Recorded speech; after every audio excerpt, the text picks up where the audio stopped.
Hello class, welcome back. आज हम data protection पढ़ने वाले हैं। इससे पहले दो वीडियो में हम डेटा प्रोटेक्शन डिस्कस कर चुके हैं, लेकिन जो लास्ट वीडियो में हमने डिस्कस किया था आईपीआर कि इंटेलेक्चुअल प्रॉपर्टी राइट्स क्या होते हैं, किस किस कैटेगरी में हम डिफाइन करते हैं, पेटेंट्स क्या होते हैं, कॉपीराइट्स क्या होते हैं, इंडस्ट्रियल डिजाइन क्या होते हैं, वो सारे टॉपिक्स हम डिस्कस कर चुके हैं। उसी के आगे के जो टॉपिक है आज हम डेटा प्रोटेक्शन के अंदर डिस्कस करने वाले हैं। सो कौन कौन से टॉपिक हम डिस्कस करेंगे उनकी बात कर लेते हैं। आज हम डिस्कस करने वाले हैं protection of IPR. Protection of IPR क्या होता है? कल हमने पढ़ा था आईपीआर, आज हम प्रोटेक्शन ऑफ आईपीआर पढ़ेंगे। क्या क्या होता है उसमें? प्लेजरिज्म आता है, ठीक है, टाइप्स ऑफ प्लेजरिज्म होगा, ठीक है, लाइसेंसिंग होगा, फेयर यूज होगा, free and open source software होते हैं, cyber bullying and types of cyber bullying. ये सारे टॉपिक्स अभी हम डिटेल में डिस्कस करने वाले हैं। सो इस पर्टिकुलर स्लाइड में मैं ज्यादा समय नहीं दे रहा हूं, ठीक है, हम आगे मूव करते हैं डायरेक्टली, ठीक है। सो सबसे पहला आ जाता है protection of intellectual property rights. Protection of intellectual property rights allow to the inventor, brand, patent holder and copyright holder benefit from his her work, labor and investment। अभी हम इससे पहले भी कई बार डिस्कस चुके हैं। इंटेलेक्चुअल प्रॉपर्टी राइट क्या होता है कि अगर हमने डिजिटली या इंटरनेट की दुनिया में अगर कोई ऐसा डेटा बनाया हुआ है, डेवलप किया हुआ है और उसे डाला हुआ है, तो अगर हम उसे अपना वर्क बताना चाहते हैं तो हमें प्रोटेक्शन प्रोवाइड कराता है under the intellectual property rights. लेकिन which does not mean nobody of intellect such rights are set out intellectual declaration of human rights। मतलब आपने जो सारे के सारे राइट्स ले रखे हैं उनमें से ऐसा नहीं है कि उस पर्टिकुलर बनाए गए कंटेंट को कोई यूज नहीं कर सकता है। इंटरनेट कम्युनिटी या डेटा आपको ये सर्विस भी देता है कि आप उस पर्टिकुलर जो सोर्स है उसका यूज भी कर सकते हैं, लेकिन उसको यूज करने के कुछ तरीके हैं जिनके बारे में हम आज बात करने वाले हैं कि हम उन particular IPR intellectual property rights को किस किस प्रकार से यूज कर सकते हैं और करते हैं तो किस प्रकार से करेंगे और नहीं करना चाहिए तो किस प्रकार से नहीं करना चाहिए, वो हम डिस्कस करने वाले हैं। सो हमारा सबसे पहला इसमें इंपॉर्टेंट टॉपिक आता है जो आपकी मतलब एग्जाम में मैक्सिमम टाइम पूछा जाता है, जो कि हम आता है प्लेजरिज्म, ठीक है। अब प्लेजरिज्म क्या होता है? प्लेजरिज्म का मतलब होता है plagiarism is a act of using someone else ideas, words or thoughts as your own without giving credit to the another person। Plagiarism तब कहलाएगा कि अगर आपने किसी भी वेबसाइट से कोई भी कंटेंट कॉपी किया और उसे आप अपना वर्क बता रहे हैं, या किसी का आइडिया है उसे आप अपना बता रहे हैं विदाउट मेंशनिंग दी सोर्स। मतलब आपने वो आइडिया कहां से लिया है, वो कंटेंट कहां से लिया है, ये आप डिस्कस नहीं करना चाहते हैं, आप ये बताना चाहते हैं कि ये कंटेंट आपका है। उदाहरण के लिए हम ऐसा समझते हैं, कई बार आप लोगों ने बहुत से प्रोजेक्ट्स देखे होंगे, थीसिस देखी होंगी या बहुत सारे रिव्यूज देखे होंगे, तो उन प्रोजेक्ट और थीसिस में आपने लास्ट में देखा होगा एक रेफरेंस नाम का पेज होता है। रेफरेंस में आपने देखा होगा कई बुक्स के रेफरेंस होते हैं, कई वेबसाइट्स के रेफरेंस होते हैं। वो क्या शो कर रहे होते हैं? वो ये शो कर रहे होते हैं कि ये जो सारा डेटा या पर्टिकुलर बुक बनाई गई है, ये थीसिस लिखी गई है, वो सारे के सारे यहाँ से डेटा उठाए गए हैं, यहाँ से इनका भी रेफरेंस लिया गया है, तो वो क्या होते हैं? रेफरेंसेस। आपने सोर्स को मेंशन कर दिया कि हमने यहां से कुछ इंफॉर्मेशन ली है, कुछ अपनी इंफॉर्मेशन लगाई है और जाके हमने ये पर्टिकुलर थीसिस लिखी हुई है या हमने ये इन्वेंट किया हुआ है, तो ये प्लेजरिज्म के अंदर नहीं आता है, ठीक है। Plagiarism is the wrongful copying information text author without mentioning the source। फिर से वही बात है कि आप अगर ऑथर का नाम नहीं डालते हैं या पर्टिकुलर वेबसाइट्स का नाम नहीं डालते हैं जहां से आपने डेटा कॉपी किया हुआ है, तो क्या कहलाएगा? प्लेजरिज्म कहलाएगा। प्लेजरिज्म के कुछ टाइप्स होते हैं, उनको डिस्कस कर लेते हैं। प्लेजरिज्म मुख्यतः 3 टाइप के होते हैं। अब उनमें सबसे पहला कौन सा आता है? सबसे पहला आता है डायरेक्ट प्लेजरिज्म। प्लेजरिज्म क्या होता है? The crime of plagiarism involves adopting parts of the writing of another writer without properly mentioning the source. Direct plagiarism क्या होता है कि आपने कोई डेटा कॉपी किया और उसमें पर्टिकुलर सोर्स को मेंशन नहीं किया और उसे आपने अपना बता दिया, तो क्या कहला जाएगा? डायरेक्ट प्लेजरिज्म, ठीक है। सेल्फ प्लेजरिज्म क्या होता है? अब सेल्फ प्लेजरिज्म क्या होता है उसका सबसे अच्छा एग्जांपल बात करते हैं। Self plagiarism is one of the common type of plagiarism where the high school student copy and paste parts of their previously submitted academic paper, ऐसा समझिए कि आपको कोई एक प्रोजेक्ट दिया गया हुआ है लास्ट ईयर और आपने वही सेम प्रोजेक्ट कॉपी पेस्ट करके नेक्स्ट ईयर भी सबमिट कर दिया, तो ये क्या कहलाएगा? सिर्फ प्लेजरिज्म। मतलब आपके जो टीचर को थी वो इन्फॉर्मेशन नहीं थी और हो सकता है बाय मिस्टेक आपको सेम टॉपिक पे प्रोजेक्ट प्रोवाइड करा दिया गया, 11th में भी और 12th में भी वही है, तो आपने सेम का सेम डेटा क्या कर दिया? कॉपी पेस्ट करके प्रोजेक्ट सबमिट कर दिया, तो वो क्या कहलाएगा? हमारा सिर्फ प्लेजरिज्म। ठीक है, और लास्ट में आता है हमारा एक्सीडेंटल प्लेगैरिज्म। हम प्लेजरिज्म को कभी कभी प्रोनाउंस करते हैं प्लेगैरिज्म, तो ठीक है। अब एक्सीडेंटल प्लेगैरिज्म कब कहलाता है? There is another type of plagiarism which is unintentional and the case of plagiarism may have the mentioning the source of the context he has referred to। मतलब उसने क्या कर दिया? सोर्स को मेंशन तो करना चाहता था लेकिन उसने प्रॉपरली सोर्स को मेंशन नहीं किया, तो क्या कहलाया जाएगा? Accidental plagiarism. ठीक है, उसके बाद अब अगले टॉपिक पे मूव करते हैं। हमारा जो अगला टॉपिक है वो होता है हमारा लाइसेंसिंग। अब मैं जो बात कर रहा हूं, अभी तो हमने बात करी थी प्लेगैरिज्म की। प्लेगैरिज्म में हमने क्या किया कि अगर हमारा कोई टेक्स्ट या सोर्स हम यूज करना चाहते हैं तो उसको मेंशन करके हम उसको यूज कर सकते हैं इंटरनेट से। अब अगला है हमारा लाइसेंसिंग। अब लाइसेंसिंग डिस्कस करते हैं। Licensing is a definition as a business arrangement. ये एक प्रकार की बिजनेस अरेंजमेंट होती है where in a company authorise another company by issuing a license to temporary access of intellectual property rights। मतलब आपका जो इंटेलेक्चुअल प्रॉपर्टी है उसके लिए लाइसेंस इशू करती है जिस पर्टिकुलर कंपनी का या पर्टिकुलर ऑथर का क्या होता है? वो वर्क होता है, इंटेलेक्चुअल प्रॉपर्टी होती है, तो उसका क्या इशू कर सकता है? वो लाइसेंस इशू कर सकता है। उसमें क्या क्या हो सकता है? हो सकता है मैन्युफैक्चरिंग प्रोसेस हो सकती है, उसको बनाने का तरीका हो सकता है, ब्रांड नेम हो सकता है, कॉपीराइट हो सकता है, ट्रेडमार्क हो सकता है, पेटेंट हो सकता है, ट्रेड सीक्रेट हो सकते हैं। ठीक है, educates consider and under the specific condition. मतलब ये सारी की सारी चीजें वो लाइसेंसिंग के थ्रू दे सकता है। जैसे कि आप लोग देखते हैं कि जो डोमिनोज है वो इंडिया का ब्रांड नहीं है लेकिन इंडिया पे भी उसकी फ्रेंचाइजीज है, वो सारे चल रहे हैं, तो उसके क्या लगता है? वो एक number of set of amount देते हैं, सेट ऑफ परमिशंस देते हैं कि वो इस तरीके से उसका यूज कर सकते हैं। वो सारा का सारा वो इस पर्टिकुलर लाइन के अंदर जाता है, स्पेसिफिक कंडीशंस हो जाती है। अब वो किस प्रकार से देना चाहते हैं अपने इंटेलेक्चुअल प्रॉपर्टी को, अपने ब्रांड को, अपने ट्रेडमार्क को, ट्रेड सीक्रेट्स पे, वो उस पर्टिकुलर पर्सन पे, ऑथर पे या कंपनी पे डिपेंड करता है। तो वो सारी की सारी क्या कहला जाती है? लाइसेंसिंग। मतलब आईपीआर को आप लाइसेंसिंग के थ्रू किसी का यूज कर सकते हैं।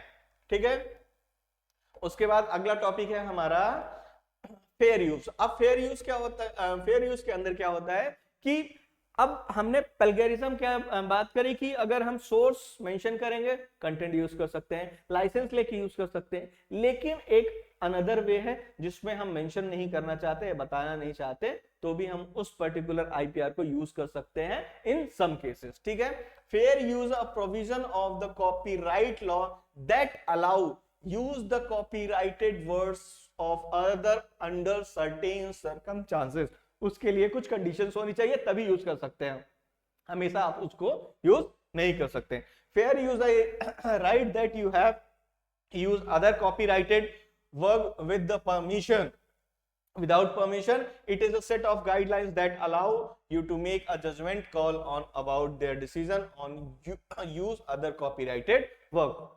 मतलब फेयर यूज के अंदर आप उनसे बिना कॉपीराइट की परमिशन लिए, बिना उनको मेंशन किए हुए आप उसको यूज कर सकते हैं। वो सारा का सारा क्या कहलाता है? Fair use. जैसे बहुत सारी इमेजेस, बहुत सारी वेबसाइट्स आपको क्या देती है?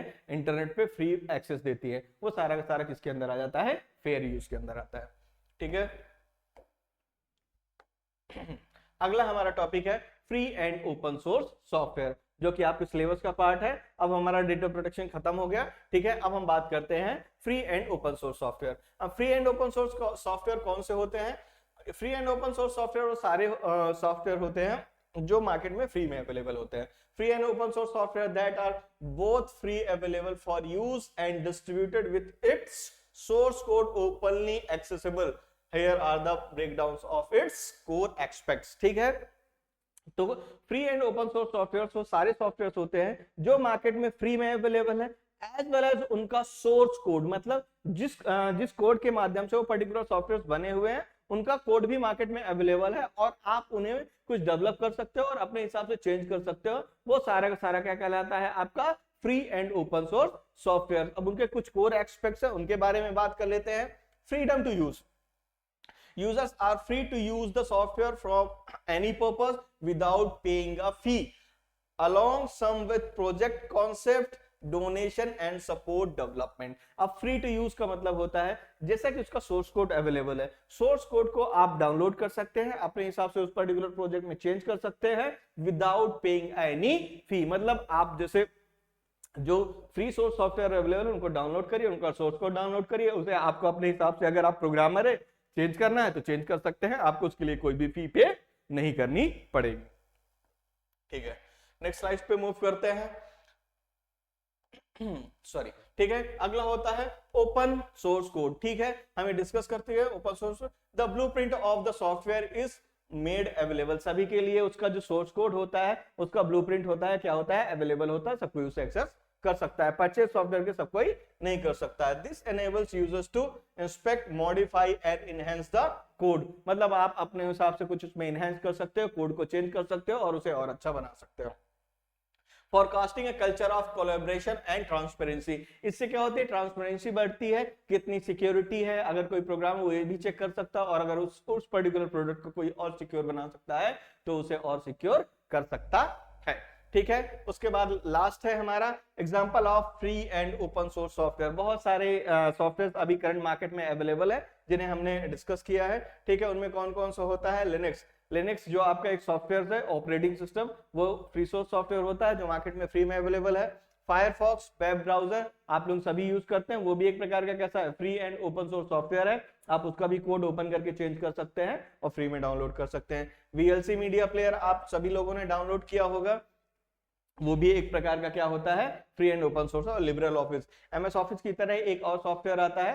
एमएस ऑफिस क्या होता है, माइक्रोसॉफ्ट का प्रोडक्ट है जो कि परचेज्ड वर्जन है, परचेज होता है उसमें एक लाइसेंस की जरूरत होती है, लेकिन एक लिबरल ऑफिस करके एक ऑफिस का ही पैकेज आता है जिसमें सारे almost similar kind of products होते हैं। वो एक कैसा सॉफ्टवेयर है, एक ओपन सोर्स सॉफ्टवेयर है। ठीक है, अगला टॉपिक हम डिस्कस करने वाले हैं, अगला टॉपिक हमारा होगा साइबर बुलिंग। अब साइबर बुलिंग क्या होता है, साइबर बुलिंग मतलब cyberbullying is a form of bullying or harassment that take a place over a digital device like computers, smartphones and tablets, typically through the social media, text messages, emails, forms and other online communication platform। मतलब cyber bullying क्या है, online माध्यम से किसी को भी परेशान करना, मैसेज करके, ठीक है, ईमेल्स करके, फॉर्म करके, या किसी भी तरीके से डिजिटली हम किसी को अगर परेशान करते हैं, उसे हैरेस करते हैं, वो सारा का सारा किसके अंदर आता है, हमारा साइबर बुलिंग के अंदर आता है। उसमें क्या क्या इंक्लूड हो सकता है, हमारे कंप्यूटर्स हो सकते हैं, स्मार्टफोन्स हो सकते हैं, टैबलेट हो सकते हैं। ठीक है, वो सारा का सारा cyber bullying. This can be include the behaviour like spreading false information. False information का मतलब है कि फॉर एग्जांपल हम किसी के बारे में कोई भी र्यूमर फैला रहे हैं, हमने कहीं से कुछ सुना और कह दिया, तो भी क्या कहला जाता है हमारा, वो साइबर बुलिंग। हार्मफुल र्यूमर्स जो उसको नुकसान पहुंचा सकते हैं। ठीक है, सेंडिंग थ्रेटनिंग मैसेजेस, कोई हम धमकी भरे मैसेज भेज रहे हैं, ठीक है, अगर तूने ऐसा किया तो मैं वैसा कर दूंगा, ये सारी चीजें किसके अंदर आ जाती हैं, साइबर बुलिंग के अंदर जाती है। Posting private and humiliating photos और वीडियोज, कई बार आप देख रहे हो किसी फीमेल्स के, जैसे फीमेल्स के हम प्राइवेट वीडियोस और सुनते हैं कि फोटोज लीक हो गए, तो ऐसी चीजें भी करना किस कैटेगरी के अंदर जाता है, साइबर बुलिंग के अंदर आ जाता है। Including someone from online from social media groups, मतलब सोशल मीडिया ग्रुप में भी अगर हम ये सारी चीजें शेयर करते हैं ऑनलाइन, वो सारा का सारा काय में आ जाता है, हमारा साइबर बुलिंग के अंदर आ जाता है।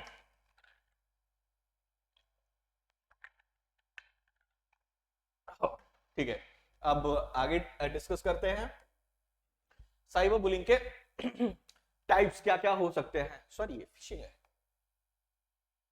ओके, ये हेडिंग मिसिंग है, टाइप्स ऑफ फिशिंग है, लेकिन हम बात कर रहे हैं टाइप्स ऑफ साइबर बुलिंग की। सबसे पहला आता है हमारा हैरेसमेंट। हैरेसमेंट क्या होता है, sending hurtful threatening messages via social media, email, text और message direct from bullying often causes is victim feels tempered और ओवरवेल्म्ड, इज कॉल्ड हैरेसमेंट मतलब एक ये साइबर बुलिंग का एक टाइप है कि अगर आप किसी को बार बार टेक्स्ट कर रहे हैं जिसमें क्या हो सकता है, हार्टफुल मैसेज हो सकते हैं, उसे आप धमकी दे रहे हैं सोशल मीडिया के माध्यम से, ईमेल के माध्यम से, टेक्स्ट के माध्यम से, तो कहलाता है हैरेसमेंट। दूसरा होता है हमारा साइबर टॉकिंग। अब साइबर स्टॉकिंग का मतलब होता है